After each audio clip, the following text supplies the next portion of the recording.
Hai, Assalamualaikum kepada semua followers Mak Don. Semalam aku dijemput ke majlis Together and Iftar by View. Waktu ni ramailah barisan pelakon yang sempat aku curi-curi ambil dari jauh. Sebab segan nak tengok macam Faizal Hussein, Sofia Al-Barakbah, Dayan Trisha, Mimi Lana, Kamad Ali dan ramai lagi. Boleh dikatakan sesiapa yang terlibat dengan projek View tahun ni semuanya hadir bagi memeriahkan suasana dan sesi soal jawab dengan media. Walaupun aku bukan media, tapi sempatlah juga tanya soalan pasal series Hening Cinta dengan Camat Rakli.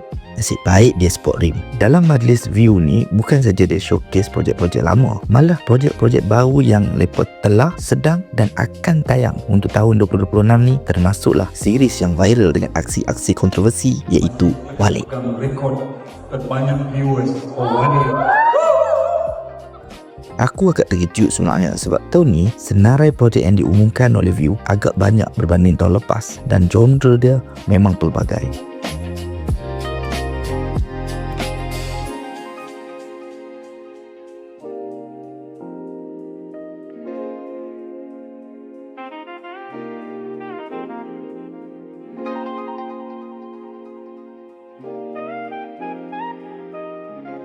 Bukan tu saja, Lepa pun ada juga berkolaborasi dengan pelakon dan negara luar seperti Indonesia dan juga Taiwan. So all the best View untuk projek 2026 dan terima kasih sebab sudi jemput Mak Don yang kedel ni untuk menjadi sebahagian daripada tetamu.